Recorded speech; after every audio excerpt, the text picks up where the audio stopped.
जी दोस्तों अस्सलाम वालेकुम। नेकापुरा सियालकोट विजन ते वेलकम है दोस्तों भरावां दा। उम्मीद करना सब भरा हैरियत ना होंगे, ठीक ठाक होंगे। दोस्तों भराओ कि इस वीडियो दे विच तुहानूं माशाअल्लाह सियालकोटी काले मूंह वाले बटेरे जोड़े दा शौक करवाना। वीडियो तुसीं एंड तक लाजमी देखनी है, ठीक है दोस्तों। जेह्ड़े भरा चैनल नूं लाइक शेयर फॉलो करदे न बहुत बहुत शुक्रिया। जेह्ड़े भरा चैनल ते नवे ने चैनल नूं सबसक्राइब कर लो, अकाउंट फॉलो कर लो। ते दोस्तों वीडियो तुसीं मुकम्मल देखनी है। इंशाअल्लाह सियालकोटी काले मूंह वाले बटेरे जोड़े का शौक करवावांगा। इंशाअल्लाह तुहानूं मज़ा आएगा। ब्रीडर जोड़ा है दोस्तों, शौक आस्ते वीडियो है। शौक नूं इंजॉय भी करा करो, लाइक भी करा करो तो शेयर भी करा करो, ठीक है दोस्तों।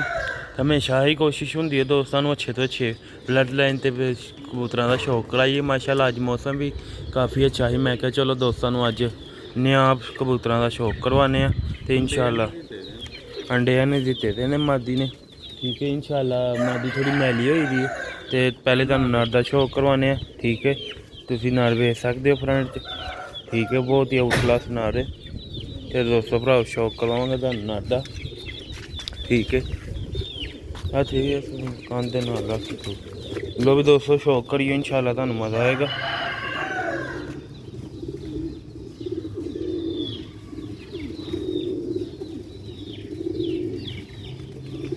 लो भी दो ਇਹਦੀ ਅੱਖ देखो जड़िया ना भरी दी छोटी जी काली तीरी है, बहुत ही आउट क्लास है। अखां च गौर करो दोस्तों, शौक का तुहानूं मज़ा आएगा।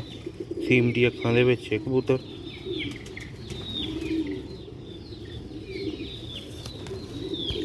100% प्योरिटी दे विच कबूतर है, प्योर है विच कोई क्रास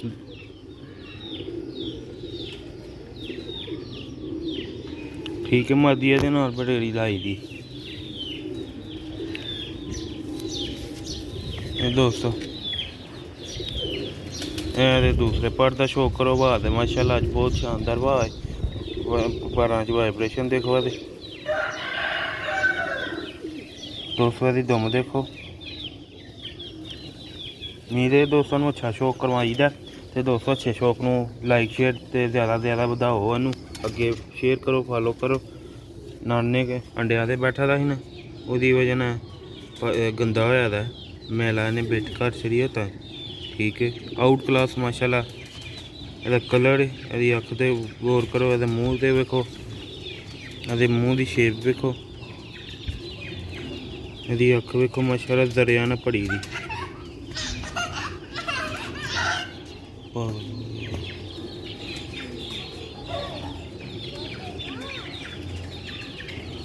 देखो माशाअल्लाह दोस्तों, ए हले तकरीबन 1.5 साल का नर होना, साल डेढ़ का, ठीक है।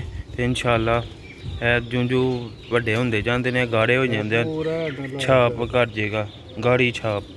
प्योर काले मूँह वाला छें वाला नर है, प्योर जिन्हों कहते हैं दोस्तों। 1% अर्च क्रॉस नहीं, प्योर हालत दे विच परिंदा वे।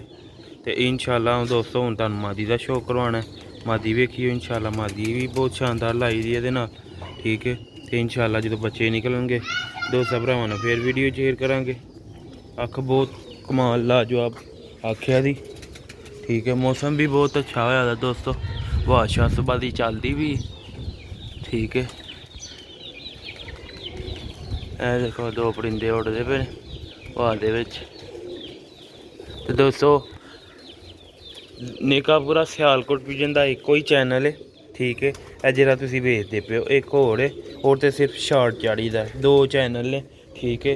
टिकटॉक ते भी एक अकाउंट है, टिकटॉक ते अकाउंट भी जाके सियालकोटी ब्रीडर कबूतरां दा शौक करदे रहा करो।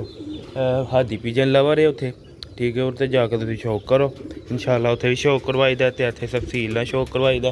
तुहानूं दोस्तों मादी जेह्ड़ी शौक करानी, मादी थोड़ी मैली होई दी है, पिट्ठां शिट्ठां उन्हें करके ना मैला कर लिया दा, ठीक है। तो दोस्तों मादी का शौक कराने, मादी दी अखां पर वेखिए, मादी हले 10 बार साफ होई दी है ते अंडे लाए ने नर ना बिट्ठां शिट्ठां लगी दियां न, मैली काफ़ी हो गई। लो भी दोस्तों मादी का शौक करो। बड़े साइज का नर है, छोटे साइज की मादी एहदे नाल लाई। मादी अख का शौक करो। बहुत ही अच्छी अख दी बननी है, सीमटी अख जरे जरे ना पड़ी दी जरे हैं दोस्तों फर्क होंगे जी मादी का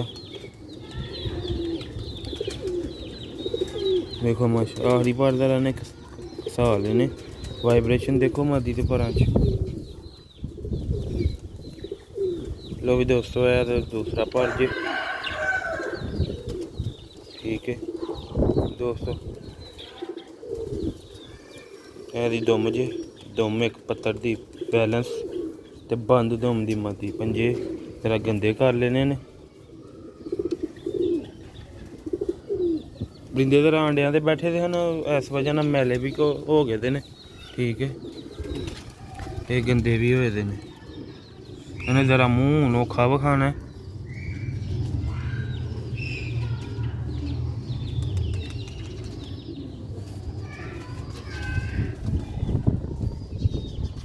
देखो दोस्तों इधर फ्रंट मुंह नहीं ना खाते देखो इधर दोस्तों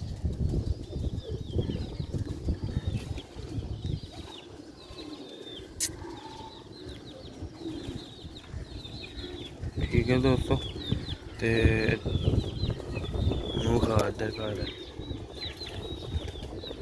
दोस्तों इतों तक गाड़ी होएगी हर एक चोर कड़ेगी कान कड़ेगी माशाल्लाह बहुत ही अच्छा कलर बनाएगी तो दोस्तों इंशाल्लाह तुहानू वीडियो पसंद आएगी पसंद आई लाइक शेयर फॉलो लाजमी करियो नेका भरा सियालकोट विजन में ज़्यादा तो ज़्यादा फॉलो करो लाइक करो शेयर करो तो कमेंट करो तो दोस्तों भरा जावांगे इजाज़त नेक्स्ट वीडियो से दुआवां च याद रखियो अस्सलाम वालेकुम।